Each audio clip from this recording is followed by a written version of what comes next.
Bienvenue sur Almaberta, je vous retrouve aujourd'hui pour la deuxième partie de l'occulte. Alors en deuxième lieu, il y a la sorcellerie, mais d'où provient-elle? Cela remonte aussi à des milliers d'années, la sorcellerie a des origines anciennes et diverses. Elle est pratiquée dans de nombreuses civilisations à travers le monde. Par exemple, en Égypte ancienne, les prêtres et prêtresses utilisaient des sorts et des rituels pour communiquer avec les dieux et obtenir des réponses à leurs questions. En Europe médiévale, la sorcellerie était souvent associée à la magie noire et à des pratiques maléfiques. Les sorcières étaient souvent persécutées et accusées de pactiser avec le diable. Ah, le diable, sujet très intéressant que je développerai dans une prochaine vidéo. La sorcellerie a les mêmes pratiques occultes que la magie noire, sauf qu'il y a quelques détails qui changent au niveau des rituels qui sont beaucoup plus obscurs.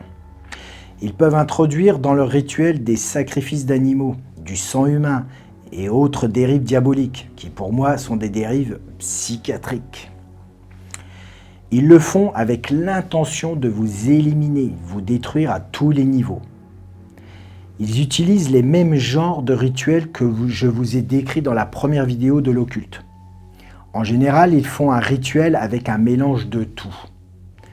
C'est-à-dire, ils le font avec une photo de la victime, avec un vêtement de celle-ci. N'oubliez pas ce que je vous ai dit sur les sous-vêtements.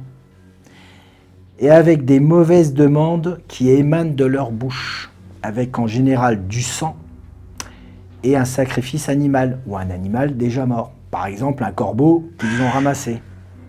Eh oui, c'est dingue, hein? Dans leur rituel, ils invoquent tout ce qui est démons, diables, mauvais esprits, des entités maléfiques en fait. Certaines sorcelleries sont pratiquées avec des ongles ou du sang provenant de personnes décédées, ou bien, comme je vous le disais, des morceaux d'animaux morts. La différence entre la magie noire et la sorcellerie est que la magie noire est faite pour vous empêcher d'avancer. Vous faire galérer, au mieux vous faites du surplace, au pire vous restez bloqué dans vos problèmes comme une sorte de barrage. La sorcellerie vous atteint au niveau mental, psychique, et le corps dégringole en ayant des symptômes de maladie et de problèmes divers de santé. Tout ça en à peine un an. C'est plus costaud que la magie noire, croyez-moi. Mais ne vous inquiétez pas, car il n'y a pas beaucoup de sorciers malfaisants qui sont capables de faire cela. Et heureusement, il y a plus de gourous de basse-cour qu'autre chose. Là, c'est votre foi qui compte et qui vous protège. Eh oui, encore la foi. Maintenant, parlons du vaudou. Mais d'abord, laissez-moi vous expliquer d'où provient le vaudou. C'est une religion originaire de l'Afrique de l'Ouest, plus précisément du Bénin et du Togo. Au fil des siècles, cette pratique spirituelle s'est répandue dans les Caraïbes, en particulier en Haïti et en Louisiane aux États-Unis. Le vaudou est un mélange unique de croyances africaines, de traditions indigènes et de catholicisme. Il faut noter que le vaudou est souvent mal compris et associé à des stéréotypes négatifs. Mais en réalité, c'est une religion riche en spiritualité et en rituels.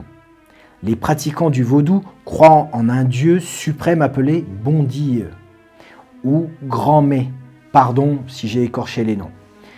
Ils vénèrent également les Loas, des esprits intermédiaires qui agissent comme des intercesseurs entre les humains et le divin. Chaque Loa est associé à des éléments spécifiques tels que l'amour, la fertilité, la guérison ou même la justice. Les cérémonies vaudou sont souvent tenues dans des temples appelés hommes forts, ou à l'extérieur, près des cours d'eau ou d'arbres sacrés. Les participants portent des vêtements colorés et dansent au rythme de tambours, créant une atmosphère envoûtante. Les pratiquants du vaudou utilisent également des objets tels que les poupées vaudou, des amulettes et des talismans pour canaliser l'énergie des Loas et obtenir leur protection ou leur aide. Cependant, il est très important de souligner que les poupées vaudou ne sont pas utilisées pour nuire à autrui, contrairement à ce qu'on peut vous faire croire dans des films. Malheureusement, pas mal de personnes, là aussi, utilisent le vaudou à mauvais escient. Ils utilisent les mêmes protocoles du vaudou pour en faire une sorcellerie très puissante. En général, dans ce monde, dès que c'est une personne de couleur, que ce soit des Africains ou des Afro-Américains, on dit « c'est du vaudou ». Alors que peut-être que oui, peut-être que non, car la couleur de peau n'a rien à voir du tout. Pas mal de personnes avec une couleur de peau dite blanche peuvent en faire aussi. Mais chez ces personnes-là, on va dire que c'est lié aux énergies. Alors qu'elles font de la sorcellerie ou de la magie noire avec le vaudou. Faut pas se fier aux apparences, bien au contraire. Ce n'est pas parce qu'on voit un prêtre qu'il a la foi. Peut-être que oui, et peut-être que non. L'habit fait pas le moine. Ce n'est pas parce que vous voyez une personne bien habillée et toute pimpante qu'elle a la culotte propre aussi, n'est-ce pas? En Afrique, les gens ont peur des sorciers malfaisants, moins en Occident. Car en Occident, ils ont une autre vision des choses, même si parfois je trouve que cette vision est erronée, puisque beaucoup de choses sont réalisables avec la force de l'esprit, qu'elles soient en bien ou en mal. Donc pour moi, c'est juste un déni du mal en Occident. Mais en fait, il n'y a pas de couleur de peau pour faire le mal. Et croyez-moi, les plus vicieux dans ce domaine, ce ne sont pas ceux que l'on croit. Oh, qu'il faut se méfier des stéréotypes et de ce que l'on veut vous faire croire.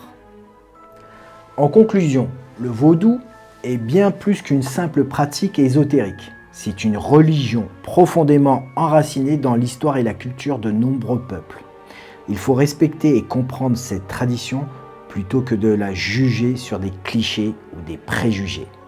Voilà, j'espère que cette deuxième partie de l'occulte vous a plu et qu'elle vous a permis d'en apprendre plus sur ces sujets intrigants. N'hésitez pas à me laisser vos commentaires et à me dire si vous avez déjà été confronté à ce genre de situation.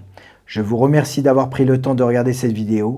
Je vous dis à très bientôt sur Alma Berta pour la troisième partie de l'occulte.